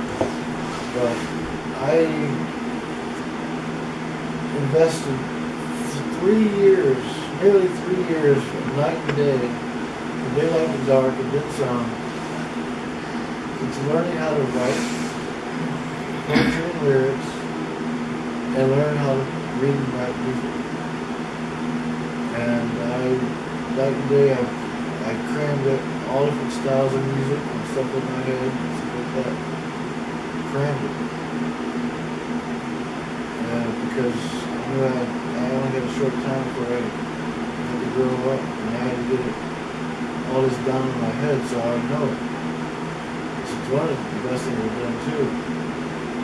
Wait. Yeah. Tell us about your life in Seattle. Life in Seattle? Or where was it? Where? Seattle. No, your life when you're on the streets. No, it was Chicago. It wasn't that bad.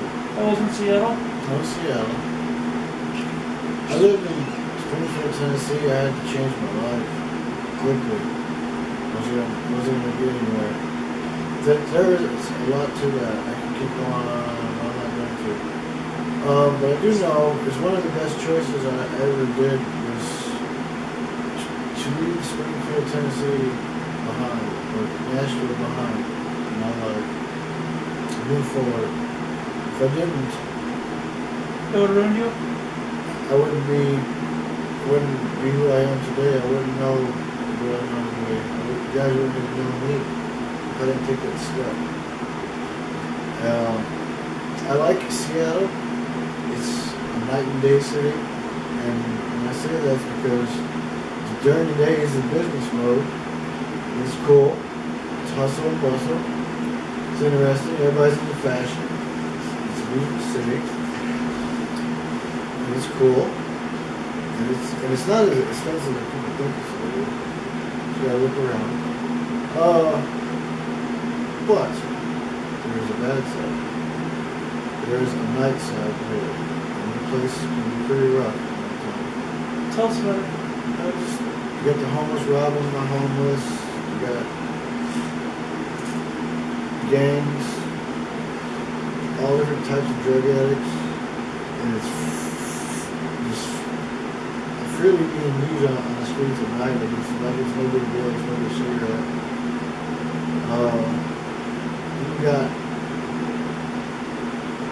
There's bad cops and good cops. And sometimes you gotta watch the bad cops.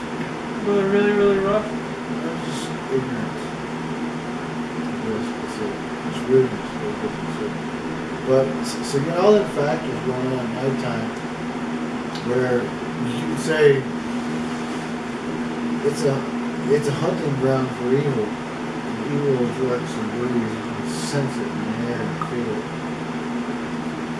I was only there for a few months, but it's one of the best things I've ever done. It changed my life. The reason why I went there is because I'm a Seahawks fan. I have been ever since I was hospitalized and hit by a truck. But I always wanted to go there, and I did. It's pretty interesting. It's one of the best things I've ever done. John, as a writer and a person, I know everybody has at least one time in their life, that the world turned their back on them. How did you deal with that?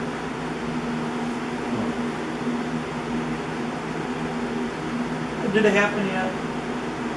Like, I mean, he said that, but he said one time in their life. I mean, your life isn't fully lived. Well, or did you mean the lifetime that he has lived? At least once. I know what you're talking about. You mean that he had, like, the life that he already has been living, like, in the past? Or he knows what I'm talking about. Oh, yeah? Yeah. Okay. Well, it's after 9/11. Wait, 1 second. Can you pause this real quick? I can't pause it. Can you stop it real quick? I gotta use the bathroom. Go ahead. Zen.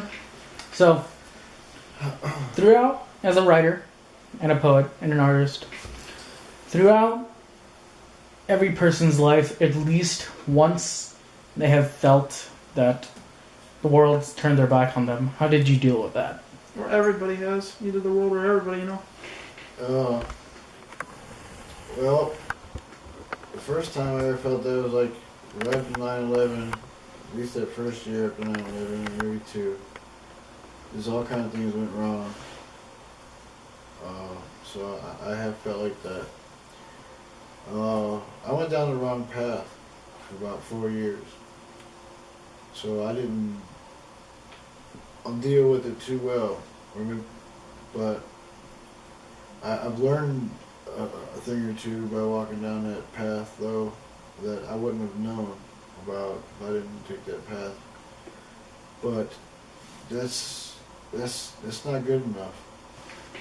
That's no excuse, whatever, or anything. But the thing is, though, it's very easy to go down the wrong path for anyone, especially when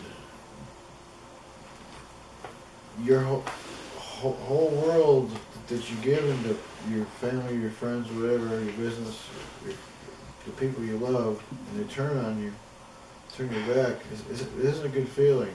And how you really deal with that is really hard for anyone. Oh, yeah. But the way to deal with it, I would say, from experience, is to take each day as you can, as a gift, as a present, and find new friends, even though if it takes forever or you don't ever find anything like that. But you have to try, and you have to keep going, even though it has turned your back on you. I think everybody feels like that in its own way, and they really shouldn't. I shouldn't even have to feel like that. All I gotta do is just talk to people, and things usually work out for the best if you talk in a different way. So, find positive people to be around, and do the things you love to do.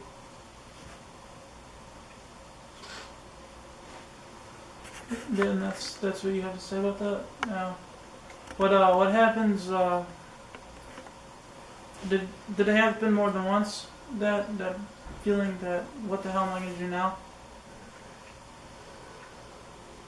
Well, the first time was the worst, but the rest of it, no, because I've put God first in my life, sort of. And ever since I changed my life, going on that wrong path, things have been going good. It ain't not perfect, nothing is, but it's a whole lot better than that 4 years that was going on the wrong road. So, how do you feel about your life now? Do you feel it's a lot better than ever? Better than ever? it's all a gift. It's a lot better, peacefully and mentally, wisdomly, yes. How about physically? I feel fine. I'm just tired from hard work all the time. But it's about it, I guess. What do you feel about after you're you're older and all that, and you can't roof anymore? I'm always gonna roof, Joey. All I gotta do is be brought up there in a wheelchair, take me out, and give me the hammer, and pow, pow, pow. Yeah, I don't know. It's a weird thing. It depends on the person. It depends on the body. It depends how you take care of yourself. I've met men in their 70s that's up there roofing right now. Really? Every day. And they're strong and they feel healthy. And that's 70. I'm 43. I mean, think about that. That's 30 more years down the road. And you keep doing that and you're still doing it. Do you think smoking is going to take a toll on your roofing? Oh. Physical health? It's taking its toll on your period. So, just gotta quit. Anybody should quit. It's hard to do though. I've done it before, but that's one of them. So. Yeah, I imagine it does. What's your favorite film that you've ever seen that you can relate to? My favorite film? Well, that's a good one, Joe. I would have to say. One that you can relate to. The one they can relate to? One you can relate to. Oh, well. I'm a Doctor Who guy. Doctor number 5 is Tom Baker. I love that episode. There's nothing like those episodes. Sci-fi episodes? Yeah. Well, Doctor Who. But Tom Baker, he's the one with the hat and the scarf. Sidney can relate. Haven't you seen that one? No? Damn. Never watched a single Doctor Who in my life. Me neither. But those are like short films, you know? Did you ever watch any anime? I like the old animation, but from the, That's what I mean. like old Transformers, things like that. Yeah? Classic. What do you think about the, this is a good one. What did you think about how the world progressed into animatronics? Like, I mean, it came from the Zeppelin days to where, you know, there's Dio, and it's all old-fashioned Zeppelin-looking kind of stuff. Like, for example, Stairway to Heaven, and all the D&D look, but not the electronic looks like nowadays, such as World of Warcraft, and all those other shows where it's all electronically. And if you've seen Skyrim, you'd know what I was talking about. Did you ever see Skyrim before? Sort of, I don't know. Well, you know, like the video games now where it's all interactive and it's, you know what I mean? Yeah. And all that look. It kind of took away the old charm of the original animation. Do you think that that's going to take a lot of the world? Do you think the world's going to change a lot in that kind of way? And do you think that it's dead? The old look is going to wear out soon when all the people. You know, that's possible because things change, but they also stay the same. I believe that things hit in cycles. I don't know how often these cycles run, but I believe every 100 years, if you go back and look at each 100 years and separate them and look at them differently, a lot happens within 100 years. Yeah, even looks. Lots of changes. Like physical look. I guess eyes are going to be aren't going to be as close together, and then and you know, next generation or something. I heard something about it, and it showed me what kids are going to look like and what people are going to look like, and they're not going to look like people. Like they're going to look different. It's possible with all the crap going on and the things we put in our bodies and things in the air. Mutations, you know. What did it look like when you were a kid, as far as the world? No, as far as animation goes. Well, I mean, you know what I mean. I grew up. Because I know you grew up in the kind of 70s, the cartoons, the cartooning of the heavy metal. You remember that cartoon? Yeah, it's okay. That ain't no. I like the Pink Floyd cartoons. That's what I'm trying to say. That kind of stuff. You grew up in that kind of era. Sort of. I was into that, but it was a little bit too deep for me. It was more of an adult theme. I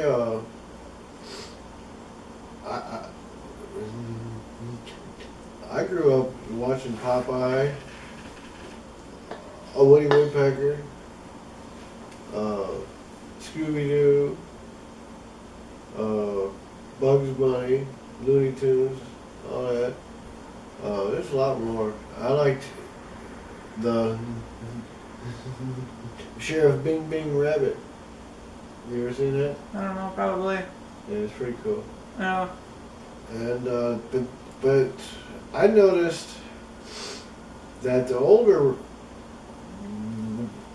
Woody Woodpecker looked really cool compared to the newer one. It looked sort of goofy, you know. Yeah, same with Beavis and Butthead. It was AC/DC Metallica, and now it's death metal and something else. What was it? It was death metal and something else. I forget. Or something like that. Oh. I never knew. I mean, it's just me. Everybody got their taste. But I never knew what people ever seen in The Simpsons. But it's a popular show. It just Not anymore, it isn't. Not as much as Family Guy and American Dad. yeah, it's just It's kind of lost its touch. It used to be a big deal back when I was younger. It used to be like, oh my god, that show's wild. Now you got Family Guy where the baby's sleeping with the mom and shit, and it's just messed up, you know? Sidney knows what I'm talking about over there. yeah, it just changes. It gets out of hand. I think. I actually wanted to be a cartoonist. Yeah, I did too when I was younger. It's actually not that hard.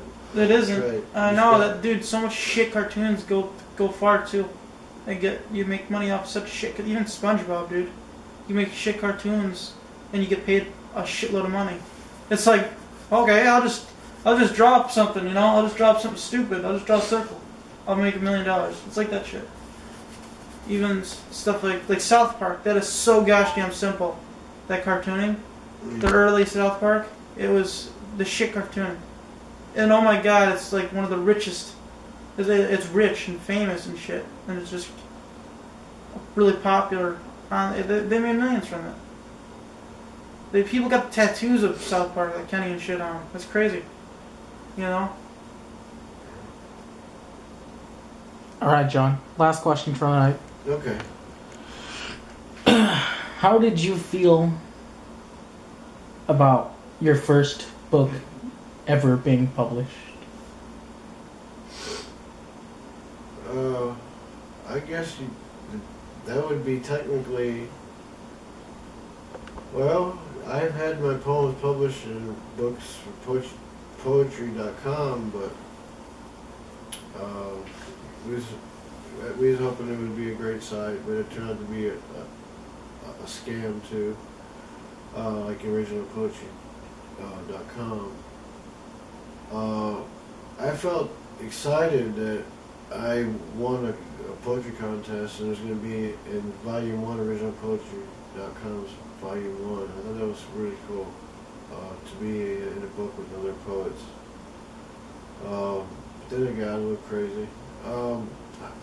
And then my other book is self-published, and it's pretty good stuff in there. I thought it was really cool.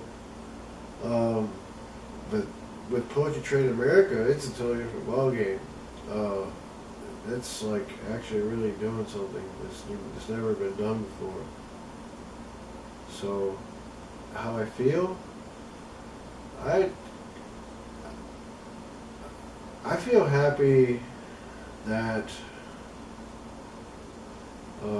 it's an accomplishment, but it's even more than that. I know that once I pass this world on earth here, that I know that I did my best to give the next generation wisdom of all the bullshit that goes on in this world, and I align with Poetry Trade America. And it's a path that's been cut for the future and the people in the future. But they have to find it and they have to read it so they can get the full picture. It's like 200 years of wisdom that's powerful and hard work and wisdom and knowledge and all kinds of things. It's life all in one bundle that's compressed the best that I could to bring a different world and perspective to anyone that reads it. And the book broke my spirit in many ways. And it's also rebuilt my spirit in many ways. So I'm hoping that it actually does that to the reader too.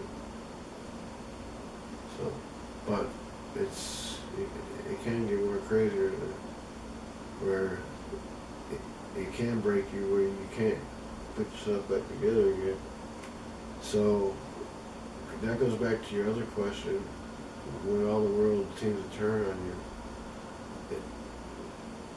They do it without even realizing it, people. It's just in everyone's nature to not spend too much time with themselves or people. It comes down to it. It's one of our habits of being alive, I think. I don't know, I'm not into psychology, I'm not into that sauce, I don't have a clue about it. But all I can say is that it feels good with Poetry Train America because I know, alright, as an example, if I never read me or whatever, or thing like that,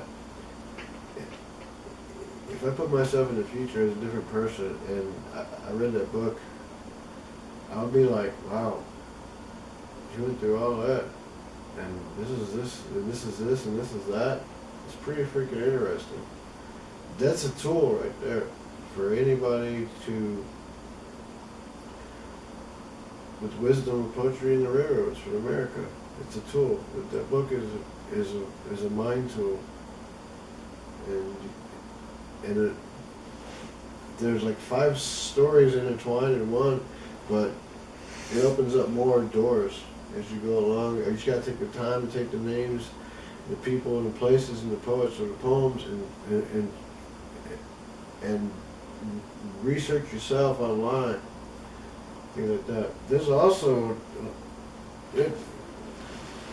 there's a lot of things that I can keep going on with all these questions and things, but Well, it's limitless, yeah. but the thing is, though, that there's a lot of things I mention and I answer in the book anyway. Is like everything that you're saying, is that in the book? Well, just about every, sort of, just about. Hard to explain, but you just have to read it to go on the journey. It's an interesting thing. Actually, that book is the best I could do, but it could keep going. It could be wider. It could be taller. Do you think it should? Will you make No. changes in the future? No, I'll never change it. Nope, never. Why? I'll add an index to it, and I might add the nighttime in a different version. It's hard, but I ain't even gotten that far. But like I said, it could be bigger, and it could be separated into like 65 different separate books, just chopped up. That's the way I was told to do it in the beginning. Just give one chapter at a time, like each state. But it makes it more affordable, but in the long run, it's just, I think it's, just put it all in one book. So it's all there, you gotta keep playing around with it. It's not playing around, but it's just like ridiculous to me. I have to wait the next month for volume 2. I couldn't afford your volume 2, but now they're already in number 4, now I'm behind in 2 and 3 and 4, you know what I'm saying? Mm-hmm. Well, just put it all in one and get it done with, get it over with. So my advice to y'all so far is keep doing what y'all doing. Just be positive and learn and expand, open your mind, and do what you feel is right and correct. Don't worry about what other people say. You don't want other people to be doing your documentary work. You guys want to do it yourself. So Yeah, it's gonna be just me and Sidney's thing. Right. But listen to people and their ideas. Don't get me wrong. Listen to them, but you don't have to listen to them as the extent where they're the one that's making a documentary, not you. That's right. And that's the same with writing. Just write. Don't worry about other people saying or whatever. Just write. Because it doesn't, I mean, it matters because you want them to like your work. You want to be really good for them to like it. Yeah. But this, you know, you don't know what to tell you, but the thing is though, just don't worry about all that. Just take the advice and squeeze out the good stuff. Okay. Sidney? That's it. Okay.